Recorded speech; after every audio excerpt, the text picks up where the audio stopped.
बात जब बैंड बाजे के साथ लड़की के द्वार पर पहुंच जाती है और इधर लड़की पक्ष से भी बारात के स्वागत के लिए अच्छी तैयारियां चल रही थी, लेकिन लड़की जब उस वर को देखती है, लड़के को देखती है, तो वो तुरंत उस लड़के को रिजेक्ट कर देती है और शादी करने से मना कर देती है। कहती है कि मैं इस लड़के के साथ शादी बिल्कुल नहीं कर सकती। तब वह बारात वापस लौट जाती है और फिर उसके बाद वो लड़का जो बारात अपनी वापस लेकर के गया था, वो 3 साल पढ़ाई करने के बाद एसडीएम बन जाता है और फिर एक होटल में अपने दोस्तों के साथ खाना खाने के लिए जाता है। तब वो देखता है कि जिस लड़की ने उस लड़के से शादी करने से मना कर दिया था, बारात वापस कर दी थी, वही लड़की उस होटल में वेटर बनी हुई थी, सभी को भोजन परोस परोस करके खिला रही थी। आखिर आगे क्या हुआ इस कहानी में, ये पूरी कहानी जरूर सुने। नमस्कार, प्रणाम, मैं हूँ रितेश कुमार। दरअसल आज की जो सच्ची कहानी मैं आपको सुनाने जा रहा हूँ, ये कहानी इंदौर की है। इंदौर में एक सुमित नाम का लड़का जो बड़ा ही होनहार था, होशियार था, पढ़ाई लिखाई में खूब अच्छी तरह से पढ़ाई करता था और अच्छे नंबर प्राप्त करता था। सुमित का बस रंग थोड़ा सांवला था, ज़्यादा साफ नहीं था, लेकिन पढ़ाई में होशियार था, घर परिवार में अच्छा था, उसके पिता अच्छी कमाई करते थे और रहन सहन उसका बहुत अच्छा था। लेकिन सुमित की जब शादी आने लगती है, तब एक शादी उसके पिता सुमित के रोक लेते हैं, अपने लड़के की शादी करने के लिए राजी हो जाते हैं। और फिर जब उसकी शादी तय हो जाती है, तब उषा नाम की लड़की के साथ में जब उसकी शादी तय होती है, तो बारात लेकर के उषा के घर पर जब सुमित के पिताजी बैंड बाजे के साथ अच्छे धूमधाम के साथ जब पहुंचते हैं, बड़ी हर्ष उल्लास के साथ सभी बाराती खुश होते हैं। इधर से लड़की पक्ष में भी बारात के आने की खुशियां थीं, सभी लोग तैयारी में लगे थे, स्वागत करने के लिए लगे थे। लेकिन उस लड़की की एक सहेली होती है उषा की, जिसका नाम विनीता होता है। वो दौड़ करके जाती है कि चलो मैं इसके दूल्हा को देख करके आती हूँ कि आखिर इसका दूल्हा कैसा है। जब वो विनीता उस दूल्हे को देखती है, तो क्या देखती है कि लड़का थोड़ा सा सांवला था। और फिर वह लौट करके आती है, तब अपनी सहेली से कहती है कि देख बहन, तेरी तो किस्मत खराब हो गई, क्योंकि जो तेरा दूल्हा है वो बिल्कुल काला है, दिखने में बदसूरत लगता है, और तूने इसके साथ शादी कर ली तो तेरी जिंदगी खराब हो जाएगी। लड़कियां तुझ पे हंसा करेंगी, समाज के लोग तेरी मजाक बनाया करेंगे।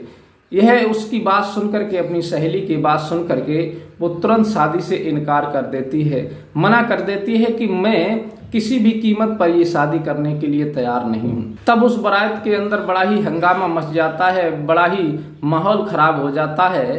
तब बारात वापस लौटने लगती है, तभी जो लड़की का चाचा होता है, जिसका नाम नितिन होता है, वो लड़के के पिताजी के पास जाता है और हाथ जोड़ करके कहता है कि समधी जी, अगर आप बुरा ना माने तो मैं एक बात आपसे कहना चाहता हूँ।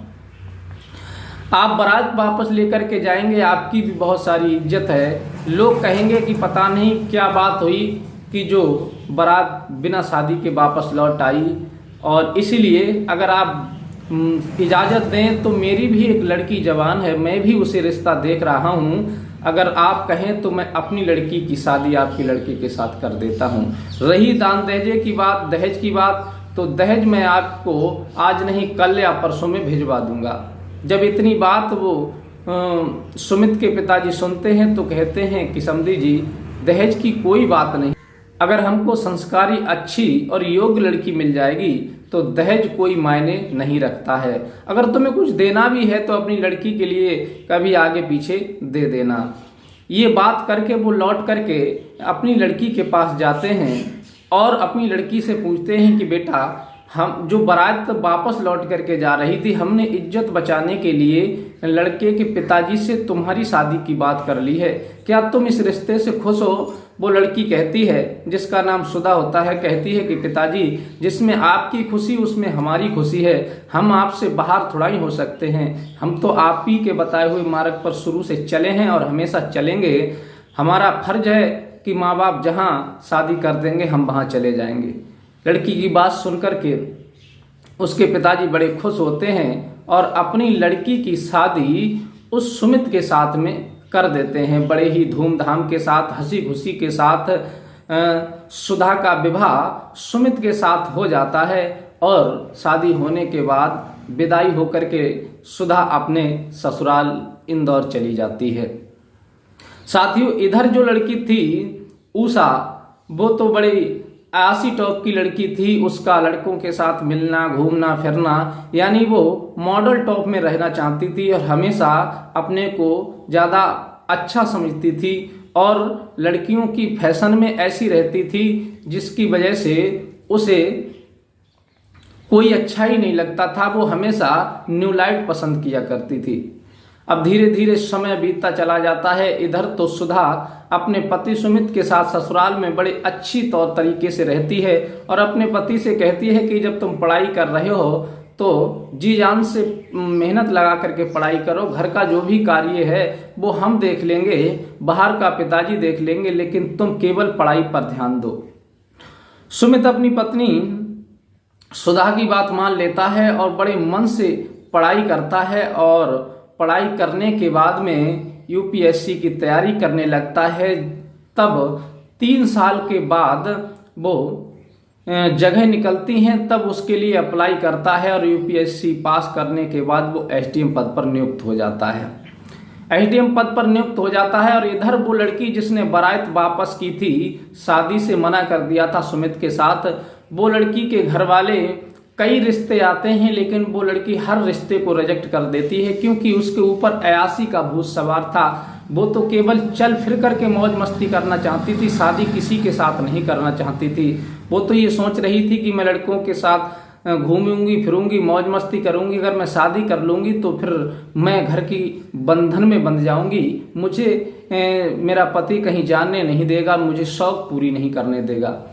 इस प्रकार से काफी दिन हो जाते हैं। फिर घर वाले भी परेशान हो जाते हैं और उससे कह देते हैं कि तू इस तरह से हमारे घर में कब तक पड़ी रहेगी और हम तेरा खर्चा कब तक करते रहेंगे, तेरे लिए एक से एक अच्छा रिश्ता हम लेकर के आते हैं और तू सारे रिश्ते मना कर देती है।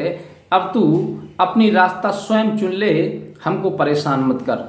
तब वो लड़की वहां से उषा चली जाती है और इंदौर में एक होटल होता है, उस होटल में जाकर के काम करने लगती है। वहाँ होटल में जितनी भी थीं वो सारी लड़कियां थीं। वहाँ का वेटर भी लड़कियां, कर्मचारी भी लड़कियां और खाना बनाने वाली भी लड़कियां, यहाँ तक कि मैनेजर भी लड़की, पूरा स्टाफ जो था वो लड़कियों का ही था। इधर तो उषा अपने ससुराल में बड़े आनंद के साथ रह रही थी, लेकिन जब वो एसडीएम बन जाता है सुमित तो घर में बड़ी खुशियां होती हैं, परिवार के लोग बड़े खुश होते हैं और उसके जो मित्र होते हैं, यार दोस्त होते हैं, वो सब आते हैं और कहते हैं कि सुमित भाई बधाई हो आपको, आप तो एसडीएम बन चुके हैं, लेकिन एसडीएम बनने की खुशी में कुछ तो पार्टी होगी, कहीं घूमने चलेंगे, मौज मस्ती करने चलेंगे। अब तो तुम हमसे दूर रहोगे, नौकरी करोगे, अब कहाँ बार बार मिलन होगा। सुमित कहता है यार ऐसी कोई बात नहीं है, जब भी मैं आया करूंगा गांव तुमसे जरूर मिल करके जाया करूंगा, तुम तो मेरे बचपन के साथी हो, मित्र हो, लेकिन तुम बताओ तुम्हारी इच्छा क्या है, कहाँ पार्टी करना चाहते हो, क्या खाना पीना चाहते हो, कहाँ घूमना चाहते हो। उसके साथी कहते हैं कि चलो आज एक वीआईपी होटल में चलते हैं इंदौर में और वहीं जाकर के मौज मस्ती करेंगे, आज नाइट बिताएंगे और जो भी होगा मौज मस्ती करेंगे। तभी सुमित एसडीएम अपने साथियों को लेकर के उस होटल में जब प्रवेश करता है और सभी लोग वहां बैठ जाते हैं टेबल पर और मेनू देख करके उस वेटर को आवाज देते हैं कि हमारे लिए टेबल पर ये चीज रख दो ला करके, इस चीज की डिमांड है, हम सभी लोग खाना चाहेंगे। तब वो वेटर जब आती है लड़की, तब सुमित की नजर उसके चेहरे पर पड़ जाती है और सुमित उसको काफी देर देखता रहता है क्योंकि 3 सालें हो गई थी। तब वो उस लड़की को पहचान लेता है, कहता है कि तुम शायद वही लड़की तो नहीं हो जब मैं बारात लेकर के तुम्हारे दरवाजे पर गया था और तुमने मुझे रिजेक्ट कर दिया था, ये कहा था ये तो काला क्रूप है, मैं इसके साथ शादी कर लूँगी तो लोग मेरी मजाक बनाएंगे, हंसी बनाएंगे और समाज में लोग मुझ पर थूका करेंगे। तो देखो, आज मैं वही कालाक्रूप व्यक्ति हूँ और एसडीएम बन चुका हूँ। और तुम अपने आप को बहुत बड़ा सुंदर समझती थी ना, बहुत ज़्यादा तुम्हें गुरूर था अपनी सुंदरता का।